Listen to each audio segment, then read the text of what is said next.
بسم اللہ الرحمن الرحیم۔ آج ہمارا ترکش کانسٹیٹیوشن کے حوالے سے دوسرا موضوع ہے president of the republic of Turkey. Qualification and impartiality under article 101۔ The President of the Republic shall be elected by the public from among the members of the Grand National Assembly of Turkey who are over 40 years of age and have completed higher education, or from among Turkish citizens who fulfill these requirements and are eligible. اس میں کہا گیا کہ صدر کا انتخاب grand national assembly کے ممبران میں سے کیا جاتا ہے۔ اس کی مدت کا دورانیہ عموماً 7 سال ہے اور صدر کی عمر 40 سال سے زائد ہونی چاہیے۔ وہ اعلیٰ تعلیم یافتہ ہو۔ جو شہری اس تمام کرائیٹیریا پر پورا اترتا ہے وہ اہل ہوتا ہے صدر کی الیکشن کو کنٹیسٹ کرنے کے لیے۔ اور ترکش صدر ایک سے زائد مرتبہ یعنی زیادہ سے زیادہ 2 مرتبہ منتخب ہو سکتا ہے۔ The President of the Republic's term of office shall be 7 years. A person may be elected as President of the Republic for 2 terms at most. تقریباً 2 دفعہ منتخب ہو سکتا ہے۔ Nomination of candidate for the presidency from among the members of the Grand National Assembly of Turkey or from outside of the Assembly shall require a written proposal of 20 deputies.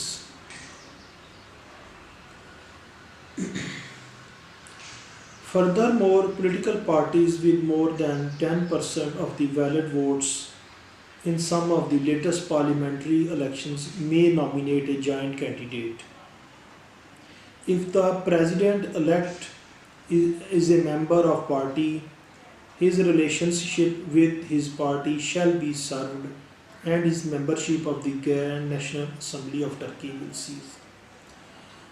یعنی اگر کوئی party کا ممبر صدر منتخب ہوتا ہے تو اس کے تعلقات اور اس کا آفس ہولڈنگ ہے اپنی پارٹی کے ساتھ اور گرینڈ نیشنل اسمبلی کے ساتھ، گرینڈ نیشنل اسمبلی ترکی کے ساتھ اس کی رکنیت ختم ہو جاتی ہے۔ Election under article 102۔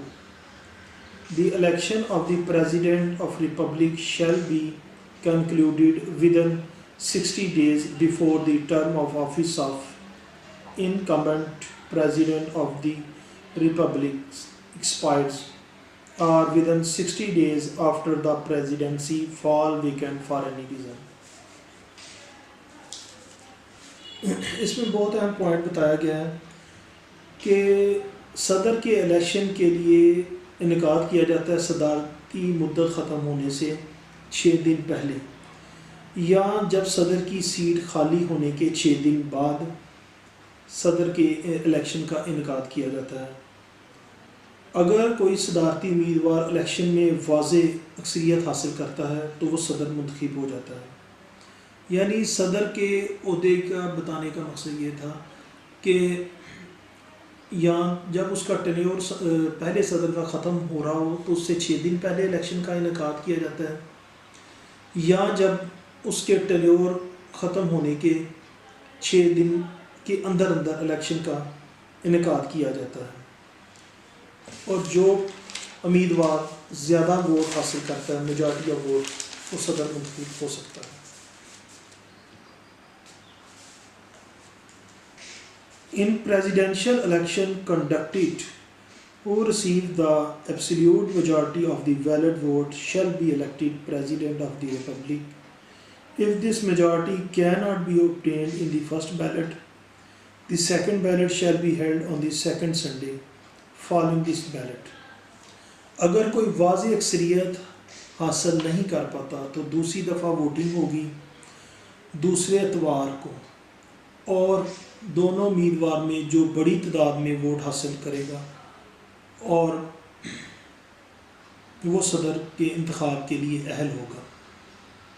یعنی اگر کوئی واضح اکثریت حاصل نہیں کر پاتا شخص تو دوسری دفعہ ووٹنگ کا انعقاد کیا جائے گا دوسرے سنڈے کو، اور جو امیدوار دوسرے بیلٹ میں زیادہ ووٹ سکیور کرے گا وہ صدر کا اہل ہوگا۔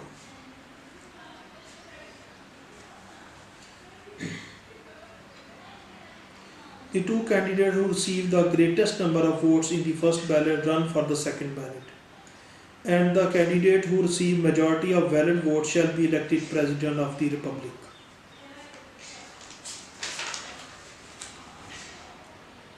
If the candidate receives the majority of the valid votes, he shall be elected President of the Republic of Turkish. The term of office of incumbent President of Republic shall continue until the President-elect takes an office.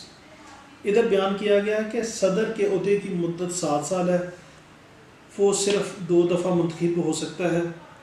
صدر کا مواخذہ سنگین جرم کی صورت میں ملوث ہونے کی صورت میں کیا جاتا ہے، اس کے لیے 1/3 اکثریت اسمبلی میں صدر پر الزام عائد کرتی ہے، اور 3/4 اکثریت اگر اس مواخذے کی تائید کر دے تو صدر کا مواخذہ کیا جاتا ہے۔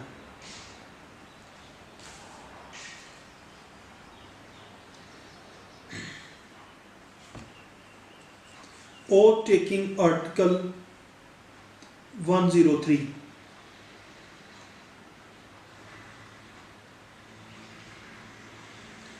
On assuming office, the President of the Republic shall take the following oath before the Grand National Assembly of Turkey.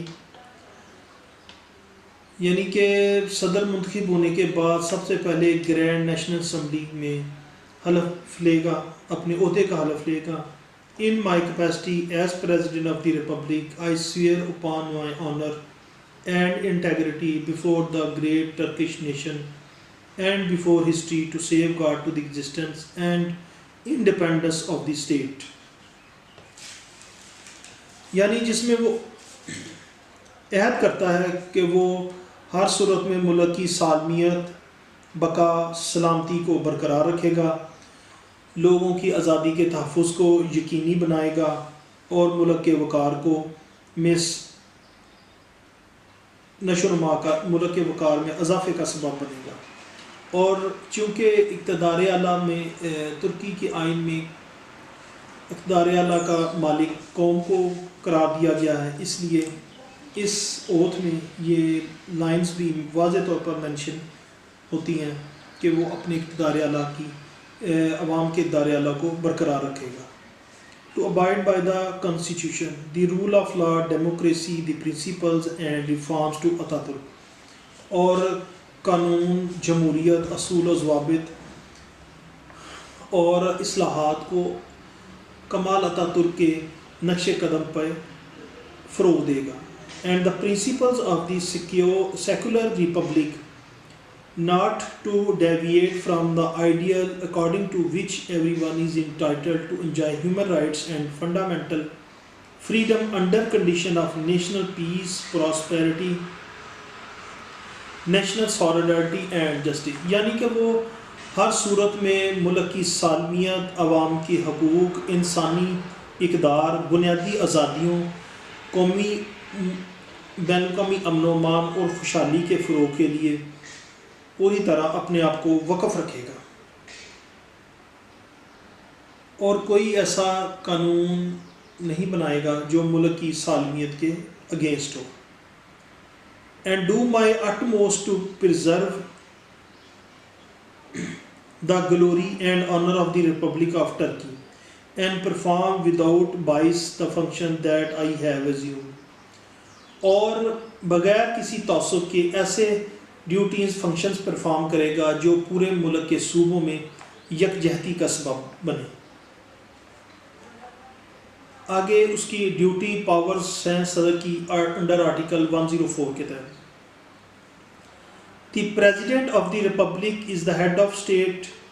In this capacity, he shall represent the Republic of Turkey and the unity of the Turkish nation. He will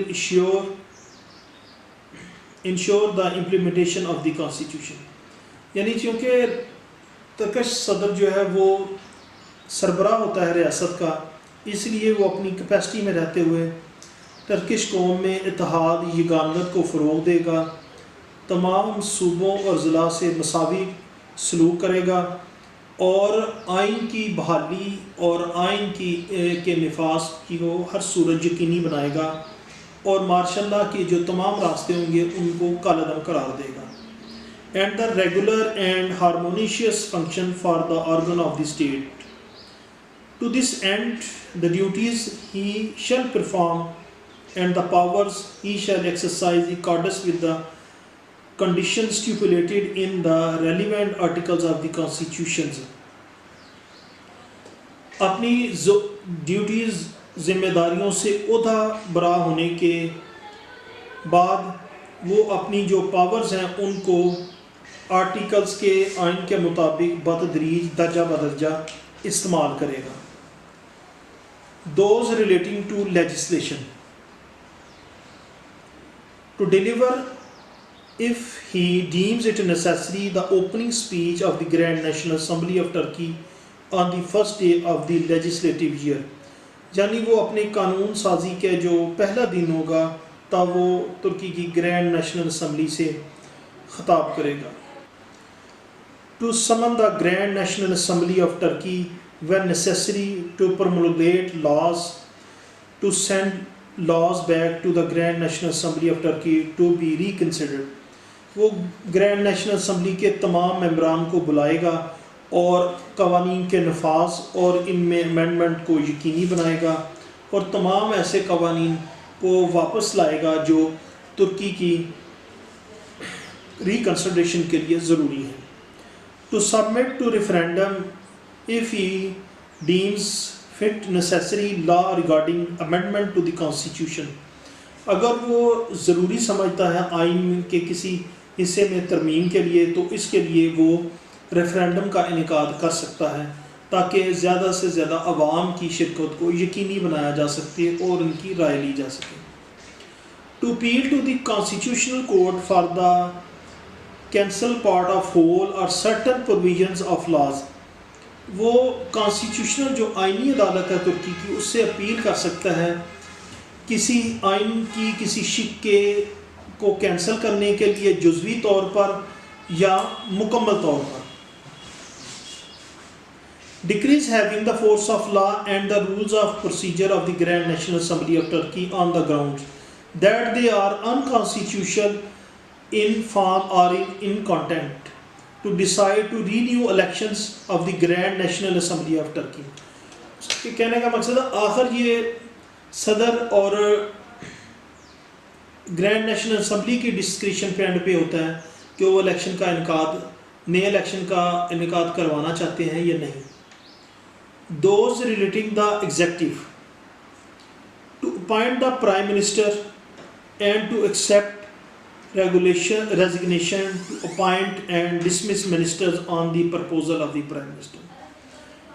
Turkish صدر جو ہے P M کو appoint کرتا ہے، وہی اس کا resignation accept کرتا ہے اور اسے اپوائنٹ کرتا ہے اور منسٹرز کو ڈسمس کرتا ہے پرائم منسٹر کی پرپوزل پر. To preside over the council of ministers, to chairpersonship, وہ کونسل آف منسٹرز کی میٹنگ سے خطاب کرتا ہے.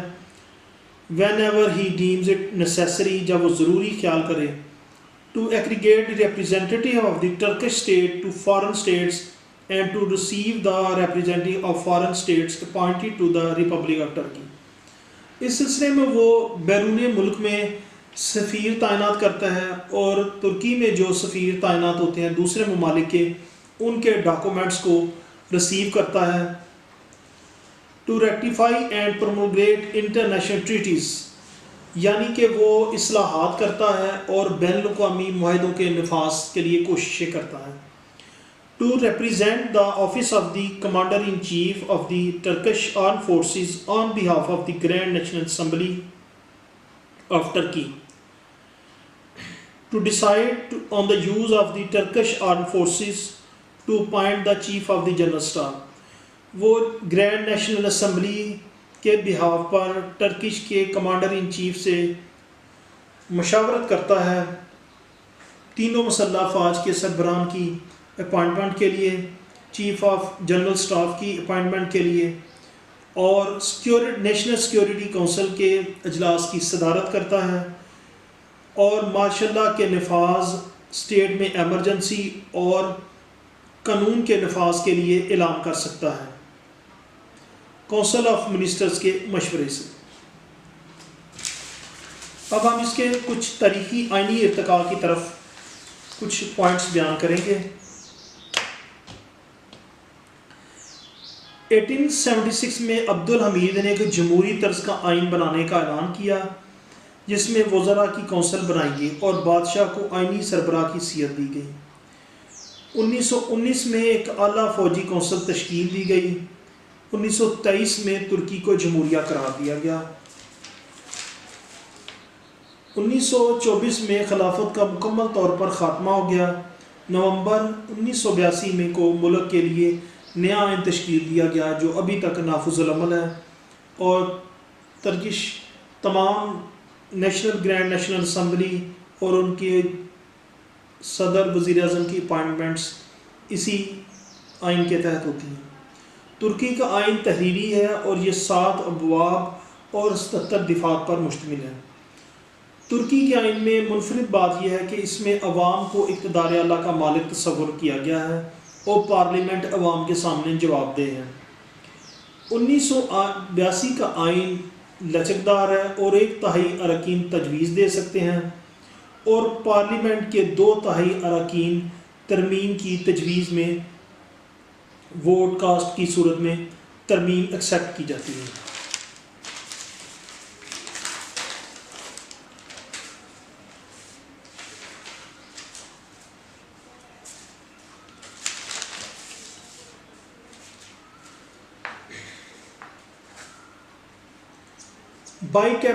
یونی کیمرل لیجسلیچر، اس میں آئین میں 550 اراکین پر مشتمل ایک اعلیٰ قومی اسمبلی پارلیمنٹ کا قیام عمل میں لایا گیا ہے جس کے پاس قانون سازی اور مالیاتی تمام اختیارات ہیں۔ عدالتی نظام، اس آئین کی روح سے عدلیہ مکمل طور پر آزاد اور خود مختار ہے، مگر اسمبلی کے قوانین آئین کی روح سے اگر درست نہ ہوں تو عدلیہ انہیں منسوخ کر سکتی ہے۔ فوجی عدالتوں کا قیام ایک علیحدہ سلسلہ ہے۔ Martial law, imposition of martial, اس آئین میں لکھا ہے اگر ملک میں تشدد بڑھ جائے اور اس پر قابو پانا ناممکن ہو جائے تو صدر کی رائے سے مارشل لاء کا نفاذ کیا جا سکتا ہے جس کی زیادہ سے زیادہ مدت 6 ماہ ہوگی۔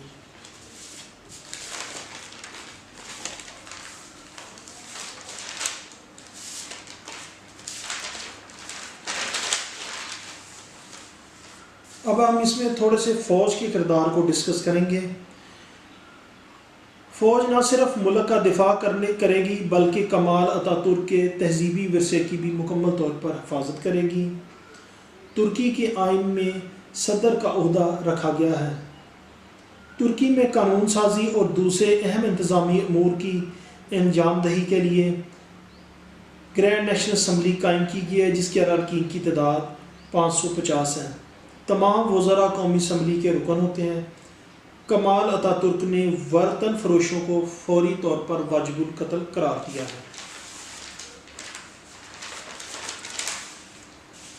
ترکی کے آئین میں بھی سیاسی عدم استحکام اور نام نہاد جمہوری ہنگاموں پر قابو پانے کے لیے فوج کو اختیارات دیے گئے ہیں۔ ترکی کی فوج قومی سلامتی میں مؤثر نمائندگی کی حامل ہے۔ یہ سلامتی کونسل صدر، وزیر اعظم، وزیر دفاع، داخلہ، خارجہ اور مسلم افواج کے تینوں سربراہ اور چیف آف جنرل اسٹاف پر مشتمل ہوتی ہے۔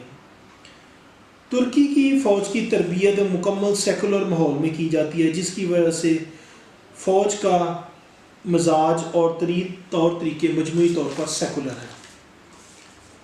جب کمال اتا ترک نے شمالی اوقیانوس تنظیم کی ممبرشپ اختیار کی تو فوج مزید سیکولر ہو گئی اور اس کا مزاج مزید مغرب پسندانہ ہو گیا۔ 1981 کے آئین میں جو کہ ایک نیا آئین بنایا گیا تھا، اس آئین کی روح سے ہر ترکی شہری کے لیے 18 ماہ کی فوجی تربیت لازمی قرار دی گئی۔ امید ہے آپ کو آج کا لیکچر کافی پسند آیا ہوگا۔ اس میں پریزیڈنٹ اور فوج کے کردار اور آئینی ارتقاء کے حوالے سے کافی پوائنٹس کو ڈسکس کیا۔ انشاءاللہ اگلے لیکچر میں ہم نئے موضوع کے ساتھ حاضر ہوں گے۔ اللہ حافظ۔